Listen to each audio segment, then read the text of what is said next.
오늘 오후 2시쯤 아파트 복도를 걷고 있었습니다. 한 집을 지나갈 때였습니다. 안에서 피아노 소리가 들렸습니다. 고급 피아노 소리였습니다. 창문으로 보이는 인테리어도 화려했습니다.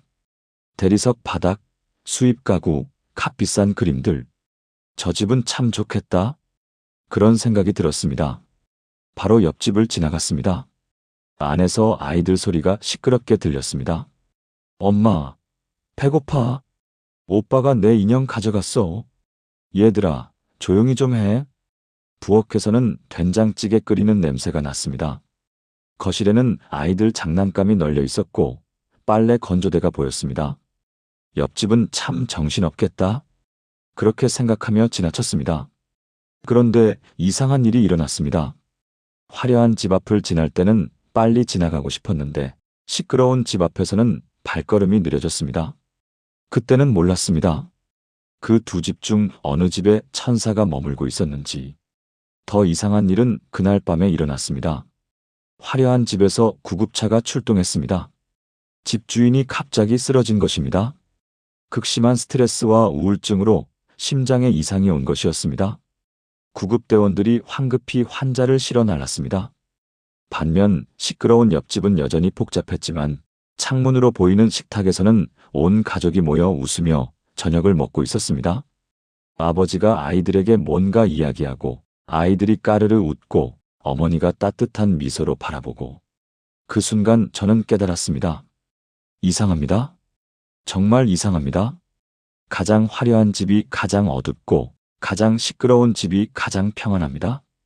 가장 조용한 집에서 신음소리가 들리고 가장 복잡한 집에서 웃음소리가 들립니다. 가장 높은 곳에 두려움이 있고 가장 낮은 곳에 평강이 있습니다. 이게 말이 됩니까? 세상의 상식과 완전히 반대입니다. 사람들은 말합니다. 넓은 집에 살아야 행복해. 돈이 많아야 평안해. 그런데 현실은 정반대입니다. 왜 그럴까요? 혹시 성도님들도 이런 경험 해보신 적 있으십니까?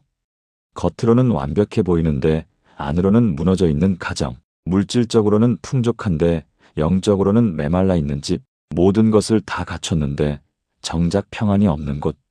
반대로 가진 것은 적은데 기쁨이 넘치는 집, 좁고 낡았는데 평안이 흐르는 가정, 시끄럽고 복잡한데 사랑이 가득한 곳도 보셨을 겁니다. 차이가 무엇일까요? 무엇이 어떤 집은 천국처럼 만들고 어떤 집은 지옥처럼 만들까요? 이제부터가 정말 중요합니다. 왜 어떤 집에는 천사가 떠나지 않는지 그 분명한 기준을 지금부터 말씀드리겠습니다. 그것은 바로 천사의 임재입니다. 천사가 떠나지 않는 집에는 분명한 공통점이 있습니다. 그 집의 크기와 상관없습니다. 재산과 상관없습니다. 학벌이나 지위와도 상관없습니다. 심지어 조용한지 시끄러운지도 상관없습니다. 천사가 보는 것은 오직 하나입니다. 그 집안에 하나님의 임재가 살아 숨쉬는가, 그 집안에 거룩한 향기가 흐르는가입니다. 성경에 기록된 약속이고 수많은 성도들이 경험한 실제입니다. 이 5가지를 알고 실천하면 성도님의 집도 달라질 수 있습니다. 비록 좁아도, 비록 낡아도, 비록 시끄러워도 천사가 떠나지 않는 집이 될 수 있습니다. 그리고 그때부터 성도님들은 경험하게 될 것입니다. 설명할 수 없는 보호, 막힌 길이 열리는 기적, 위기 속에서도 무너지지 않는 평안을 말입니다. 성도님의 집에서는 찬양 소리가 들립니까? 마지막으로 가족과 함께 찬양한 게 언제입니까? 많은 가정이 조용합니다. 아침에는 바빠서 말도 못하고 저녁에는 피곤해서 TV만 보고 주일에도 교회 다녀오면 각자 방으로 들어갑니다. 집안에 찬양 소리가 없습니다. 하나님을 향한 예배가 없습니다. 그저 잠자고 밥 먹는 공간일 뿐입니다. 이런 집에 천사가 머물 수 없습니다. 시편 22편 3절은 이렇게 말씀합니다. 이스라엘의 찬송 중에 거하시는 주여주는 거룩하시니이다. 이 말씀이 우리에게 주는 의미는 무엇입니까? 하나님은 찬양 가운데 임재하신다는 것입니다. 찬양이 올라가는 곳에 하나님의 영광이 내려옵니다. 찬양이 있는 곳에 하나님의 보좌가 세워집니다. 다윗 시대를 보십시오. 다윗은 왕이 된 후 가장 먼저 무엇을 했습니까? 언약궤를 예루살렘으로 옮겼습니다. 그리고 그 앞에서 레위인들이 24시간 찬양하게 했습니다. 밤낮으로 찬양이 끊이지 않았습니다. 그 결과 이스라엘은 가장 강력한 나라가 되었고 다윗의 왕국은 가장 평화로운 시대를 맞이했습니다. 천사들은 찬양을 따라 움직입니다.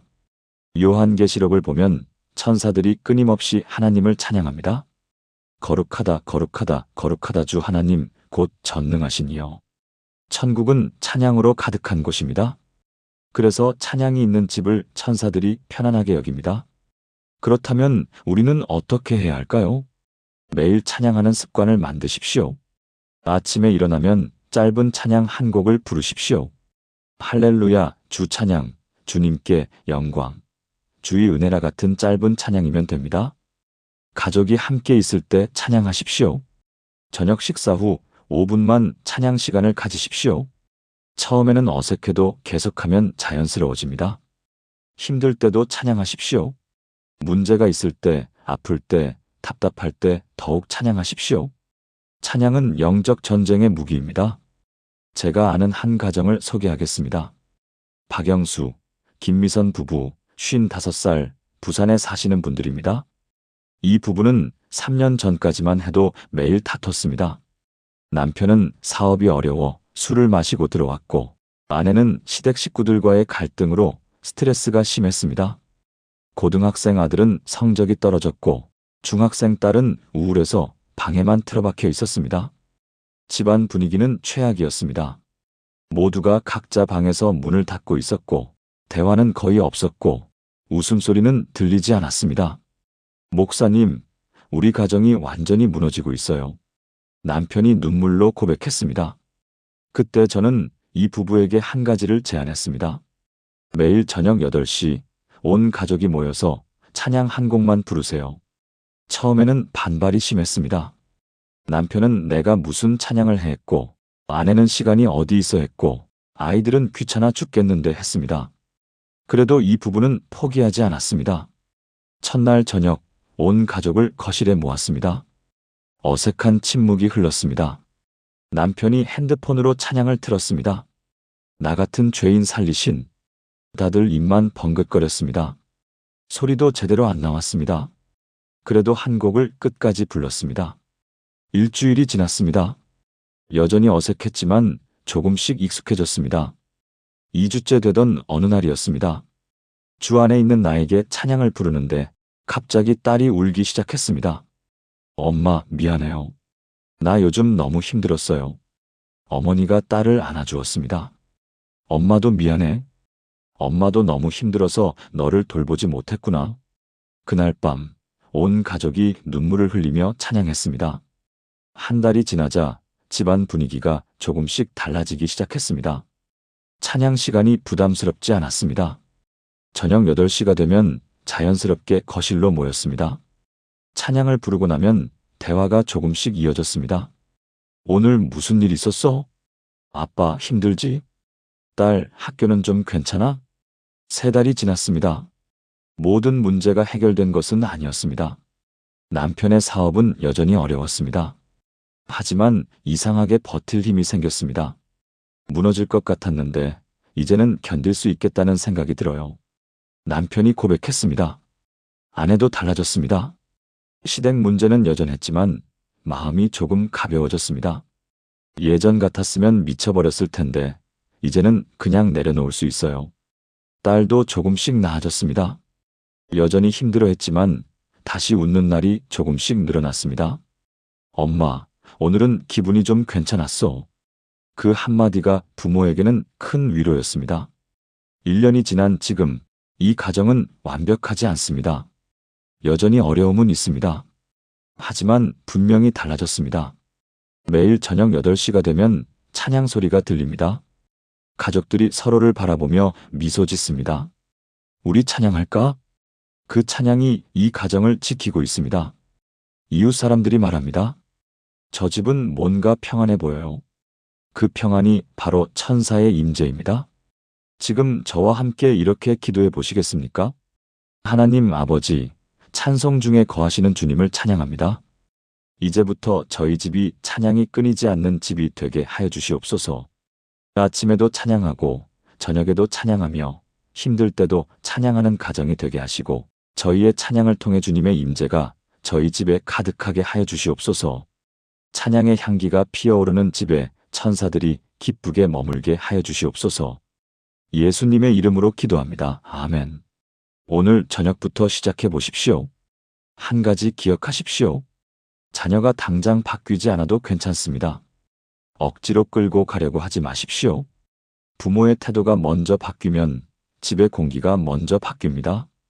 그 공기가 바뀌면 자녀도 조금씩 달라집니다. 조급하게 서두르지 마십시오. 하나님께서 일하실 시간을 들이십시오. 온 가족이 모여 찬양 한 곡만 불러보세요. 처음에는 어색하고 쑥스러울 수 있습니다. 당장 모든 것이 바뀌지 않을 수도 있습니다. 하지만 한 달만 계속하면 성도님의 집이 조금씩 달라지는 것을 느끼게 될 것입니다. 찬양이 있는 곳에 천사가 머무는 것을 경험하게 될 것입니다. 성도님의 집에는 누가 찾아옵니까? 마지막으로 어려운 사람을 집에 초대한 게 언제입니까? 요즘 많은 가정이 닫혀 있습니다. 현관문에는 비밀번호가 있고 CCTV가 달려 있고 경비가 삼엄합니다. 가족만의 공간을 지키려고 합니다. 우리끼리만 편하게 살자. 남의 일에 관여하지 말자. 우리 것이나 잘 챙기자. 이런 마음으로 살아갑니다. 이런 집에 천사가 머물 수 없습니다. 히브리서 13장 2절은 이렇게 말씀합니다. 손님 대접하기를 잊지 말라. 이로써 부지 중에 천사들을 대접한 이들이 있었느니라. 이 말씀이 우리에게 주는 의미는 무엇입니까? 천사는 가난한 자, 어려운 자를 돌보는 집에 임재한다는 것입니다. 성경을 보십시오. 아브라함이 세 사람을 대접했을 때 그들이 천사였습니다. 롯이 두 나그네를 집에 들였을 때 그들이 천사였습니다. 기드온이 자기보다 약한 자를 도울 때 천사가 나타났습니다. 천사는 항상 낮은 곳, 가난한 곳, 어려운 곳에 함께합니다. 잠언 19장 17절은 이렇게 말씀합니다. 가난한 자를 불쌍히 여기는 것은 여호와께 구워드리는 것이니 그의 선행을 그에게 갚아주시리라. 가난한 자를 돕는 것이 하나님께 드리는 헌금입니다. 하나님께서 반드시 갚아주십니다. 마태복음 25장에서 예수님은 이렇게 말씀하셨습니다. 너희가 여기 내 형제 중에 지극히 작은 자 하나에게 한 것이 곧 내게 한 것이니라. 가난한 자를 섬기는 것이 곧 예수님을 섬기는 것입니다. 그렇다면 우리는 어떻게 해야 할까요? 이웃의 어려움에 관심을 가지십시오. 옆집에 혼자 사시는 할머니는 안 계십니까? 아래층에 어려운 가정은 없습니까? 교회에 도움이 필요한 성도는 없습니까? 그들을 위해 기도하고 실제로 도우십시오. 작은 것부터 시작하십시오. 반찬을 나눠주고 필요한 것을 사다 드리고 때로는 집에 초대하십시오. 자녀들에게도 가르치십시오. 우리가 가진 것을 나누는 것이 복이란다. 어려운 사람을 돕는 것이 하나님을 기쁘시게 하는 거란다. 제가 아는 한 가정을 소개하겠습니다.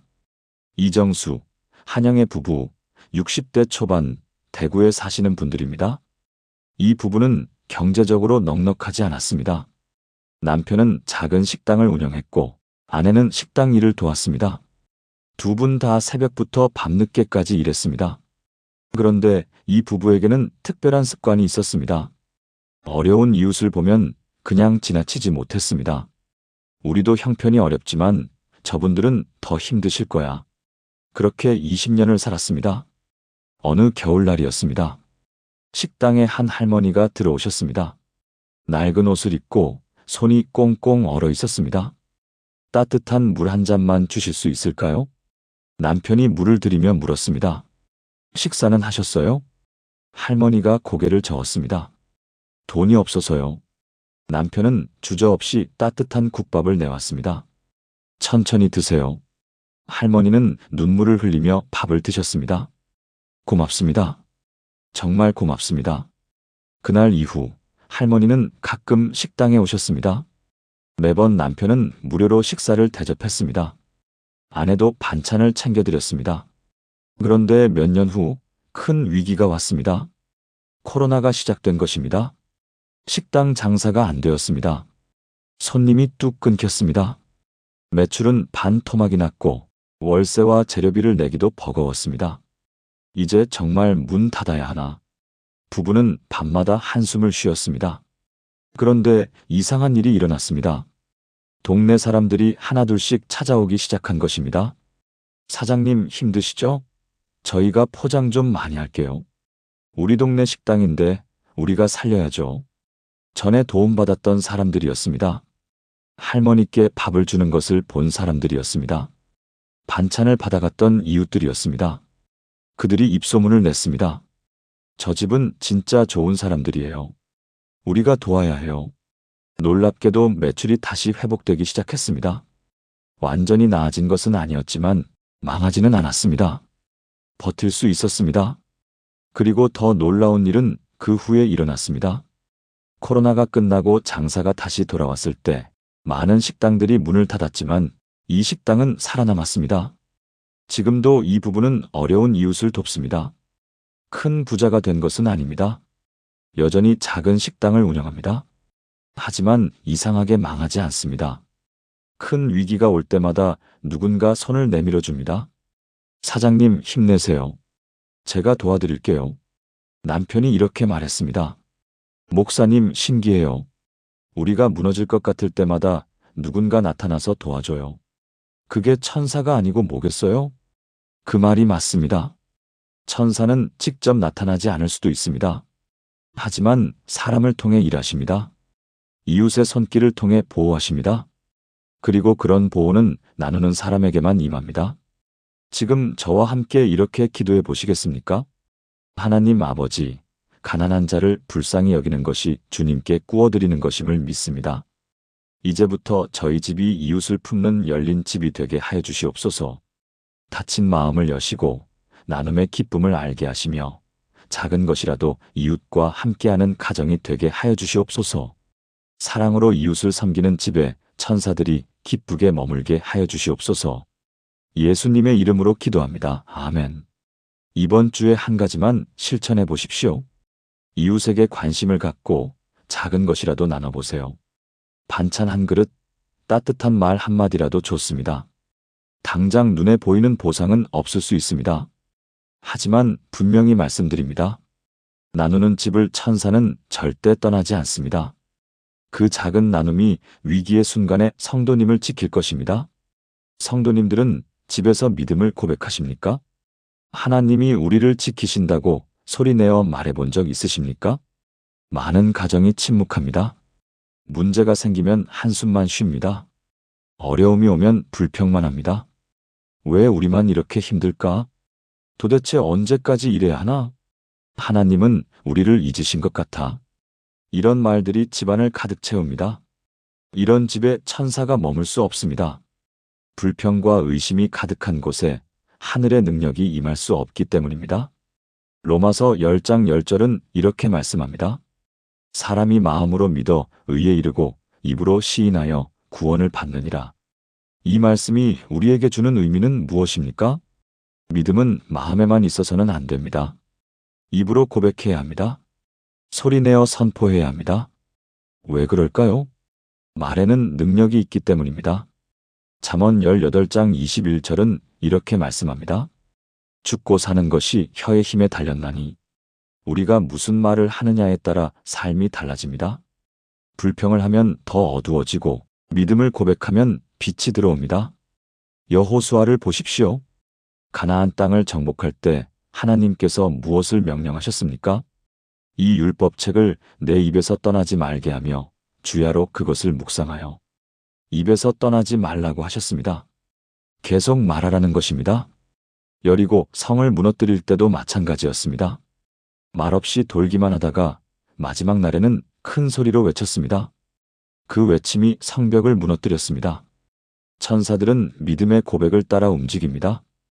의심의 말이 있는 곳에서는 일할 수 없지만 믿음의 선포가 있는 곳에서는 능력을 발휘합니다.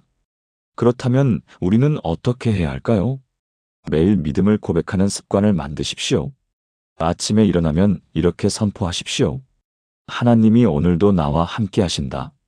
주님이 우리 가정을 지키신다. 하나님의 은혜가 충분하다. 어려운 일이 생겼을 때도 고백하십시오. 이것도 합력하여 선을 이루실 것이다. 하나님이 반드시 길을 열어주실 것이다. 가족에게도 믿음의 말을 하십시오. 하나님께서 너를 사랑하신단다. 주님이 우리를 버리지 않으실 거야. 제가 아는 한 가정을 소개하겠습니다. 최철수, 박순희 부부, 67살 광주에 사시는 분들입니다. 이 부부에게는 40살 된 아들이 있었습니다. 아들은 10년 전부터 사업을 했는데 번번이 실패했습니다. 빚은 점점 늘어났고 결혼도 못했고 자신감도 완전히 잃었습니다. 부부는 아들을 볼 때마다 한숨만 나왔습니다. 너 언제까지 그렇게 살 거니? 40이 넘었는데 이게 뭐니? 차라리 취직이나 해라. 그런 말을 할 때마다 아들은 더 움츠러들었습니다. 어느 날 부부는 깨달았습니다. 우리가 아들에게 믿음의 말을 한 적이 없구나. 그날부터 부부는 달라졌습니다. 아들을 볼 때마다 이렇게 말했습니다. 하나님께서 너를 통해 일하실 거야. 주님이 때가 되면 길을 여실 거야. 처음에는 어색했습니다. 아들도 무슨 소리예요 하며 대수롭지 않게 여겼습니다. 하지만 부부는 계속했습니다. 한 달이 지나고 2달이 지났습니다. 아들에게 큰 변화가 온 것은 아니었습니다. 여전히 사업은 안 되었고 빚도 그대로였습니다. 하지만 부부의 마음이 달라졌습니다. 불안이 조금씩 사라지고 한숨 대신 기도가 나왔습니다. 하나님, 우리 아들을 지켜주세요. 6개월쯤 지났을 때였습니다. 아들이 작은 변화를 보이기 시작했습니다. 예전처럼 방에만 틀어박혀 있지 않았습니다. 엄마, 나 오늘 친구 만나고 올게요. 아빠, 새로운 일 하나 알아보고 있어요. 완전히 달라진 것은 아니었지만 조금씩 다시 일어서려는 모습이 보였습니다. 1년이 지났습니다. 아들이 작은 일자리를 얻었습니다. 큰 회사도 아니고 높은 연봉도 아니었습니다. 하지만 오랜만에 정직한 수입이 생겼습니다. 엄마, 이번 달 월급 받았어요. 조금이지만 생활비 드릴게요. 어머니가 눈물을 흘렸습니다. 아들아, 하나님께서 너를 지켜주시는구나. 지금도 이 가정은 매일 믿음을 고백합니다. 아들의 미래가 완벽하게 보장된 것은 아닙니다. 여전히 걱정거리는 있습니다. 하지만 불평 대신 선포가 있습니다. 하나님이 우리와 함께 하신다. 그 고백이 이 가정을 지키고 있습니다. 지금 저와 함께 이렇게 기도해 보시겠습니까? 하나님 아버지, 말씀에 능력이 있음을 믿습니다. 이제부터 저희 집이 믿음을 고백하고 선포하는 집이 되게 하여 주시옵소서. 불평과 원망 대신 감사와 찬양을, 의심과 두려움 대신 믿음과 확신을 입으로 선포하게 하시고 저희의 고백을 통해 하늘의 능력이 저희 가정에 임하게 하여 주시옵소서. 믿음의 선포가 있는 집에 천사들이 기쁘게 머물게 하여 주시옵소서. 예수님의 이름으로 기도합니다. 아멘. 오늘부터 가족에게 믿음의 말을 하십시오. 하나님이 너를 사랑하신다. 주님이 우리를 지키신다. 그 고백이 성도님들의 가정을 조금씩 바꿔갈 것입니다. 성도님들의 집에는 무엇이 들어옵니까? TV에서는 어떤 프로그램이 나옵니까? 핸드폰으로는 무엇을 보십니까? 요즘은 세상의 문화가 집안으로 거침없이 들어옵니다.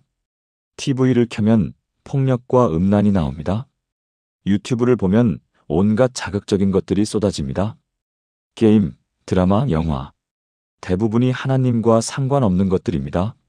어떤 것들은 명백히 하나님을 대적하는 내용입니다. 그런데 그것들이 우리 집 거실에서 버젓이 틀어집니다. 이런 집에 천사가 머물 수 없습니다. 베드로전서 1장 15절부터 16절은 이렇게 말씀합니다.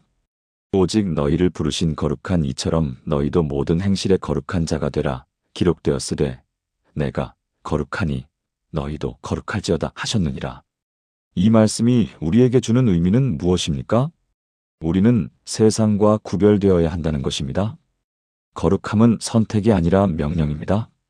로마서 12장 2절은 이렇게 말씀합니다. 너희는 이 세대를 본받지 말고 오직 마음을 새롭게 함으로 변화를 받아.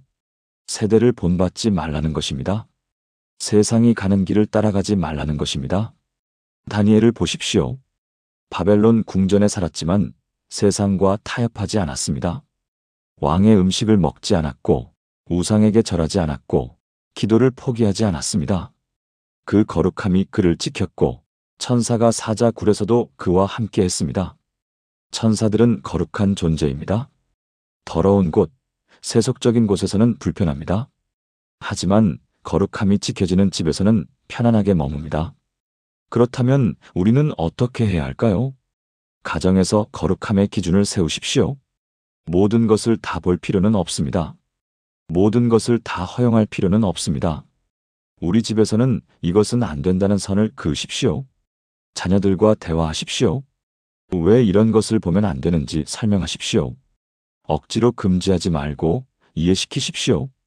그리고 대안을 제시하십시오. 세상의 것 대신 하나님의 것으로 채우십시오. 제가 아는 한 가정을 소개하겠습니다. 김태영, 이은주 부부, 50대 초반, 수원에 사시는 분들입니다. 이 부부에게는 고등학생 아들과 중학생 딸이 있었습니다. 몇 년 전까지만 해도 이 가정은 평범했습니다. 저녁에는 TV를 보고 주말에는 영화를 보러 가고 아이들은 게임을 하고 별 문제 없어 보였습니다. 그런데 어느 날 아들의 핸드폰을 우연히 보게 되었습니다. 깜짝 놀랐습니다. 온갖 자극적인 영상들이 있었습니다. 폭력적인 게임 영상, 선정적인 콘텐츠, 욕설이 난무하는 방송. 우리 아이가 이런 걸 보고 있었구나. 부부는 충격을 받았습니다. 그날 밤 온 가족이 모였습니다. 우리 집을 바꿔야겠다. 처음에는 아이들이 반발했습니다. 왜 그런 걸 간섭해요? 친구들도 다 봐요. 시대에 뒤떨어진 것 아니에요? 부부는 화를 내지 않고 차근차근 설명했습니다. 우리는 하나님의 자녀란다. 하나님께서 기뻐하시지 않는 것을 볼 필요는 없어. 더 좋은 것들로 시간을 채우자. 쉽지 않았습니다. 한 달 동안 갈등이 계속되었습니다. 아이들은 불만이 많았고 부모도 힘들었습니다. 하지만 포기하지 않았습니다. TV 시청 시간을 정했습니다. 게임 시간도 제한했습니다. 대신 가족이 함께하는 시간을 늘렸습니다. 주말에는 함께 산책하고 저녁에는 보드게임을 하고 때로는 함께 성경을 읽었습니다. 석 달쯤 지났을 때였습니다. 딸이 먼저 변화를 느꼈습니다. 엄마, 이상한 게 요즘 마음이 편해졌어요. 예전엔 핸드폰 보다가 자면 꿈도 이상했는데 요즘은 잘 자요. 아들도 조금씩 달라졌습니다. 여전히 게임을 좋아했지만 예전처럼 집착하지는 않았습니다. 아빠, 게임 안 하니까 시간이 많네요. 6개월이 지나자 가족 분위기가 확실히 달랐습니다. 대화가 많아졌고 웃음이 많아졌고 무엇보다 평안했습니다. 지금도 이 가정은 완벽하지 않습니다. 아이들이 가끔 몰래 핸드폰을 오래 보기도 하고 부모도 가끔 지쳐서 TV를 오래 보기도 합니다. 하지만 기준은 지켜지고 있습니다. 우리는 하나님의 집이다. 우리는 세상과 다르게 산다. 그 거룩함이 이 가정을 지키고 있습니다. 지금 저와 함께 이렇게 기도해 보시겠습니까? 하나님 아버지, 거룩하신 주님을 닮아가기 원합니다. 이제부터 저희 집이 세상과 구별된 거룩한 집이 되게 하여 주시옵소서. 세상의 더러운 것들을 물리치고 하나님께서 기뻐하시는 것들로 저희 집을 채우게 하시며 저희 가정이 이 땅에서 빛과 소금의 역할을 감당하게 하여 주시옵소서. 거룩함이 지켜지는 집에 천사들이 기쁘게 머물게 하여 주시옵소서. 예수님의 이름으로 기도합니다. 아멘. 오늘 집에 가서 점검해 보십시오. 우리 집에 무엇이 들어오고 있는지, 무엇이 우리 가족의 마음을 채우고 있는지 말입니다. 완벽할 수는 없습니다. 하지만 조금씩 바꿔갈 수는 있습니다. 그 작은 거룩함이 성도님의 집을 천사가 떠나지 않는 집으로 만들 것입니다. 성도님의 집은 밝습니까? 웃음소리가 들립니까? 많은 가정이 어둡습니다. 무거운 분위기가 흐릅니다. 아침에 일어나면 한숨부터 나오고 저녁에 들어오면 무거운 공기가 느껴집니다. 오늘도 힘들었다. 내일도 별로일 거야. 앞으로 어떻게 될지 모르겠다. 이런 말들이 집안을 가득 채웁니다. 이런 집에 천사가 머물 수 없습니다. 절망과 어둠이 가득한 곳에 하늘의 기쁨이 임할 수 없기 때문입니다. 빌립보서 4장 4절은 이렇게 말씀합니다. 주 안에서 항상 기뻐하라. 내가 다시 말하노니 기뻐하라. 이 말씀이 우리에게 주는 의미는 무엇입니까? 기쁨은 선택이라는 것입니다. 상황이 좋아서 기뻐하는 것이 아닙니다. 주 안에서 기뻐하는 것입니다. 바울이 이 편지를 쓸 때 어디에 있었습니까? 감옥에 갇혀 있었습니다. 발에 착고가 채워져 있었습니다. 내일 죽을지도 모르는 상황이었습니다. 그런데 그는 기뻐하라고 말합니다. 어떻게 그럴 수 있었습니까? 그에게는 소망이 있었기 때문입니다. 로마서 15장 13절은 이렇게 말씀합니다. 소망의 하나님이 모든 기쁨과 평강을 믿음 안에서 너희에게 충만하게 하사. 소망이 있으면 기쁨이 옵니다. 소망이 있으면 평강이 옵니다. 하나님이 살아계신 줄 믿으면, 하나님이 일하시는 줄 믿으면 어떤 상황에서도 소망을 잃지 않습니다. 천사들은 기쁨의 사자입니다. 예수님이 탄생하실 때 천사들이 무엇을 전했습니까? 크게 기뻐할 소식이라. 천사가 있는 곳에 기쁨이 있고 기쁨이 있는 곳에 천사가 머뭅니다. 그렇다면 우리는 어떻게 해야 할까요? 소망을 잃지 마십시오. 아무리 어려워도, 아무리 힘들어도 하나님이 살아계신다는 사실을 붙드십시오. 가정에서 기쁨을 만드십시오. 작은 것에도 감사하고 작은 것에도 기뻐하십시오. 오늘도 밥을 먹었네, 감사해. 우리 가족이 함께 있네, 감사해. 웃으십시오. 얼굴을 밝게 하십시오. 그것만으로도 집안 분위기가 달라집니다. 제가 아는 한 가정을 소개하겠습니다. 정명의 권사님, 72살 인천에 사시는 분입니다. 권사님은 5년 전에 남편을 잃었습니다. 갑작스러운 암이었습니다. 진단받고 6개월 만에 세상을 떠났습니다. 45년을 함께 산 남편이었습니다. 권사님은 무너졌습니다. 혼자 남겨진 집은 너무 컸고, 침묵은 너무 무거웠고, 앞으로가 너무 막막했습니다. 1년 동안 거의 집 밖에 나가지 않았습니다. 교회도 나가지 않았습니다. 하나님, 왜 저한테 이러십니까? 원망만 했습니다. 그러던 어느 날이었습니다. 초등학생 손녀가 찾아왔습니다. 할머니, 할머니 왜 이렇게 어두워요? 집이 너무 무서워요. 손녀의 그 말이 가슴을 찔렀습니다. 내가 아이들에게까지 어둠을 주고 있구나. 그날 밤 권사님은 오랜만에 기도했습니다. 하나님, 제가 틀렸습니다. 용서해 주세요. 다시 일어서게 도와주세요. 다음 날 아침 작은 결단을 했습니다. 오늘 하루만이라도 웃어보자. 거울 앞에 서서 억지로 웃어보았습니다. 어색했지만 계속했습니다. 일주일이 지났습니다. 조금씩 교회에 나가기 시작했습니다. 성도들이 반갑게 맞아주었습니다. 권사님, 오랜만이에요. 많이 보고 싶었어요. 한 달이 지나자 작은 변화가 느껴졌습니다. 여전히 외롭고 슬펐지만 예전처럼 절망적이지는 않았습니다. 하나님이 나를 버리지 않으셨구나. 그렇게 생각하니 조금 힘이 났습니다. 석 달이 지나자 권사님은 결정했습니다. 내가 받은 위로를 다른 사람에게 나눠주자. 교회에서 홀로 사시는 어르신들을 찾아다니기 시작했습니다. 같은 아픔을 겪은 분들에게 손을 내밀었습니다. 저도 그랬어요. 하지만 하나님께서 저를 일으키셨어요. 1년이 지났습니다. 권사님의 집은 여전히 혼자였습니다. 남편은 돌아오지 않았습니다. 외로움도 완전히 사라지지 않았습니다. 하지만 집안의 분위기는 완전히 달라졌습니다. 이제 손녀가 와도 이렇게 말합니다. 할머니, 집이 밝아졌어요. 할머니 얼굴도 밝아졌어요. 권사님은 매일 아침 이렇게 고백합니다. 하나님, 오늘도 소망을 주셔서 감사합니다. 오늘도 주님과 함께 할 수 있어 감사합니다. 지금도 권사님의 삶은 완벽하지 않습니다. 외로운 날도 있고 눈물 흘리는 날도 있습니다. 하지만 소망을 잃지 않습니다. 주님이 나를 지키고 계셔. 그 소망이 그 집을 밝게 만들고 있습니다. 지금 저와 함께 이렇게 기도해 보시겠습니까? 하나님 아버지, 소망의 하나님이심을 고백합니다. 이제부터 저희 집이 소망과 기쁨이 넘치는 집이 되게 하여 주시옵소서. 어려운 상황에서도 주님을 바라보며 소망을 잃지 않게 하시고 작은 것에도 감사하며 기뻐하는 가정이 되게 하여 주시옵소서. 소망과 기쁨의 빛이 흐르는 집에 천사들이 기쁘게 머물게 하여 주시옵소서. 예수님의 이름으로 기도합니다. 아멘. 오늘 집에 가서 웃어보십시오. 작은 것에 감사해 보십시오.